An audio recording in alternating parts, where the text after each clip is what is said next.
হ্যাঁ, পরানটা জুড়াই গেল গো। আপনার গান আমার খুব ভালো লেগেছে। আচ্ছা, আপনি বুঝি এভাবেই ঘুরে ঘুরে গান গেয়ে বেড়ান?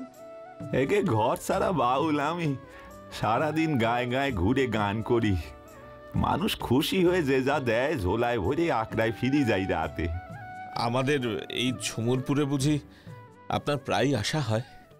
এগে এই ঝুমুরপুরের সাথেই আমার নারীর যোগ্য বহু দিনের সম্পর্ক। রোজ একটিবারে ঝুমুরপুরে না এলি পরে পরানটা বড়ই আনসান করে। তাই বুঝি? তা বেশ, এবার থেকে এখানে এলে রোজ একবার আমাদের বাড়িতে আসবেন, আমার ভালো লাগবে। তাই বুঝি? তা আপনারা তো ঝুমুরপুরের জমিদার। তাতে কি হলো, আপনার গান আমার খুব ভালো লেগেছে। এ কি শ্যাম, এ কাকে বাড়িতে নিয়ে এসেছো? বাউ, আমি চলি আজকে রে। বাবা, উনি হলেন উদাস বাউল। সে জানি, তাহলে কি বাড়িতে নিয়ে আসতে হবে নাকি? চাল ডাল যা দেবার দিয়ে দাও। বাবা, বাবা শুনুন, আপনি এভাবে চলে যাবেন না। আমারে ক্ষমা করি দেবেন জমিদার বাবু। বাবা, আপনি ওনার সাথে এমন ব্যবহার না করলেই পারতেন। সেই কৈফিয়ত কি আমি তোমাকে দেব নাকি? স্ট্রেঞ্জ, একজন সাদা সিধে পদভোলা বাউলের সাথে আপনার বাবা হঠাৎ এমন খারাপ ব্যবহার করলেন? আসলে বাবা এমনই হয়তো। কথা শুনে তো মনে হচ্ছে ওই উদাস বাউল জমিদার মশাইয়ের পূর্ব পরিচিত। ঝুমুরপুরে উদাস বাউল যে রোজই আসে। তাহলেও হঠাৎ দেখে অমনভাবে কেউ রাগ প্রকাশ করতে পারেন? বাই দ্য ওয়ে, ওই চুরির ব্যাপারটা কেমন ভাবে ঘটলো? হ্যাঁ হ্যাঁ, সেটার জন্যই তো আশা আপনার কাছে বাটুল বাবু।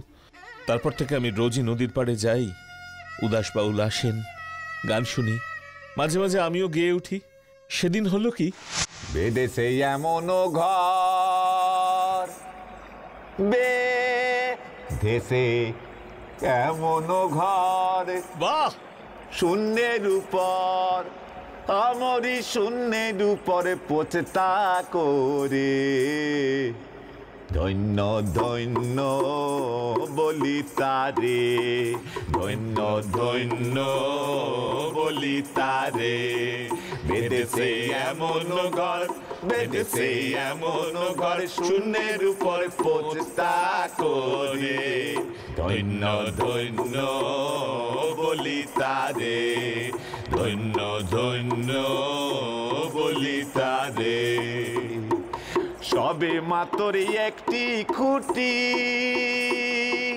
খুঁটির গোড়ায় নাই কোমাটি, সবে মাত্র একটি খুঁটি,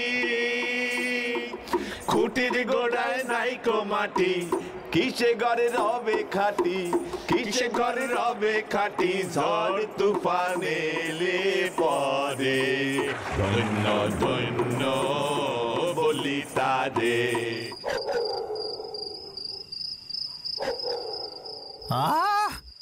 কতদিন পর হাত পা ছড়িয়ে বসবার এমন ফুরসত পেলাম। ঠিকই, এত পড়াশুনো করতে হয়, বইপত্তর ঘাটতে হয়, লেখালেখি করতে হয়, অবসরের সময় আর কোথায়? বাটুলদা, ওর কথা ছাড়ো তো, এবার তুমি গল্পটা তো শুরু করো। তাড়াতাড়ি করে অঙ্কগুলো সব সলভ করে নিলাম গল্প শুনবো বলে। আমিও তো। তাই বুঝি? ঠিক আছে, কথা যখন দিয়েছি তখন গল্পটা আগে বলে নি, তারপর তোর অঙ্ক খাতাটা চেক করব। ঠিক আছে ঠিক আছে, বলো বলো, শুরু করো বাটুলদা। হ্যাঁ হ্যাঁ, শুরু করো বাটুলদা। তোরা তো জানিস আমার গল্প মানে তো আমার লাইফেরই কিছু ঘটে যাওয়া ঘটনা। জানি, যে ঘটনাগুলো তোমার মনের খুব গভীরে রেখাপাত করে। এটা তেমনই একটা ঘটনা। একটা সামান্য কথা, একটা সামান্য শব্দ শুনতে বা বুঝতে ভুল হবার জন্য একটা ঘটনা কিভাবে একেবারে সম্পূর্ণ অন্যদিকে মোড় নিয়েছিল, সেটা ভাবলে এখনো আমার ভারী অবাক লাগে। ওরে বাবা, শুধু একটা শব্দ! বাবা, বলো বলো, আমার তো আর তর্স হয়েছে না গো। ঘটনাটা ঘটেছিল পশ্চিমবঙ্গ আর বিহারের বর্ডার অঞ্চলে একটা ছোট্ট জনপদ উজ্জয়িনী নগরে। আমার কাছে খবর এলো এক ধরনের বিষাক্ত মাছির উপদ্রব শুরু হয়েছে ওই উজ্জয়িনী নগরে। সেই সময়কার উজ্জয়িনী নগরের শাসক, জমিদারই বলতে পারিস, সম্ভবত ওনার নামটা ছিল রাধারমন সামন্ত। ওর সেক্রেটারি কাম ম্যানেজার এসে একদিন তো বেশ জোর করেই আমাকে নিয়ে গেলেন ওই উজ্জয়িনী নগরে। মাতুল্লা, ওই ম্যানেজার লোকটার নাম কি ছিল? হ্যাঁ, সত্যপ্রকাশ। ৩০-৩২ বছরের ঝকঝকে শিক্ষিত তরুণ। তা সেই সত্যপ্রকাশের সঙ্গে গিয়ে হাজির হলাম উজ্জয়িনী নগরের তৎকালীন জমিদার রাধারমন সামন্তের পেল্লায় বাড়িতে।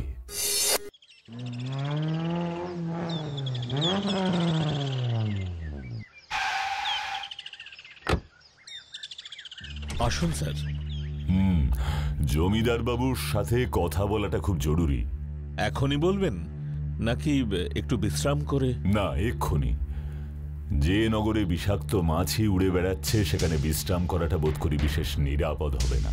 কে কে আমার অ্যাকোয়ারিয়ামে হাত দিয়েছিল? কার এত সাহস?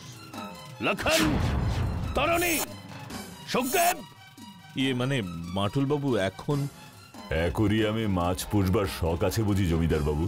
হ্যাঁ, ওনার ভাই বিধুর রমনের ছিল। দেশ বিদেশ থেকে কত দামি দামি মাছ যে উনি নিয়ে এসেছিলেন। চলুন ওনার কাছে যাওয়া যাক।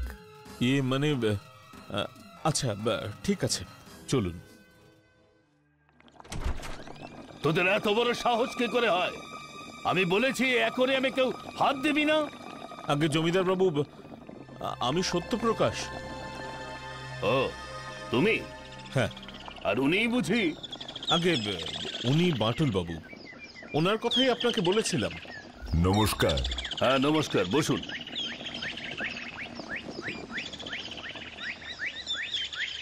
হ্যাঁ সত্যপ্রকাশ। হ্যাঁ বলুন। ওনার জল খাবারের ব্যবস্থা হয়েছে? আগে না, উনি বলেছিলেন। আসলে ঘটনাটা আমি আগে শুনতে চাই। আপনার নির্দেশ ছিল, তাই সত্যপ্রকাশ বাবু আমাকে বিশেষ কিছুই বলেননি। শুধু বলেছেন এই শহরে নাকি বিষাক্ত মাছির উপদ্রব শুরু হয়েছে। আর সেই মাছির কামড়েই মৃত্যু হয়েছে আমার ভাই বিধু রমনের। হোয়াট? মাছির কামড়ে মৃত্যু? আমি তো ভেবেছিলাম হয়তো এই মাছির বিষে জ্বর আসছে বা শরীরে অন্য কোনো সমস্যা দেখা দিচ্ছে। একেবারে মৃত্যু? আমাদের পারিবারিক ডাক্তার বিমল গড়াই প্রথম বুঝতে পেরেছিলেন বিষয়টা। মাছিটা দেখেছিলেন উনি? মাছি কি কামড় দিয়ে পাশে বসে থাকবে নাকি যে তাকে দেখা যাবে? তাহলে উনি বুঝলেন কি করে? সাপে কাটলে ডাক্তার কিভাবে বোঝে? শরীরে বিষের ধরন পরীক্ষা করলেই বোঝা যায় সাপে কেটেছে নাকি কাকড়া বিছেতে। এই বুদ্ধি নিয়ে আপনি সমস্যা সমাধান করতে এসেছেন। ঘটনাটা যদি একটু ডিটেইলে বলেন, মানে যদি অসুবিধে না থাকে। সত্যপ্রকাশ যখন আপনাকে ডেকেই এনেছে, এত দূর এসে আর অর্ধেকটা জানবেন কেন?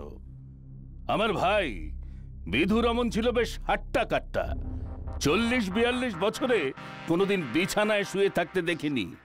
সেই মানুষ গত মাস থেকেই পড়ল জ্বরে। বিমল ডাক্তার দেখলো, ওষুধ দিল, জ্বর কমলো না।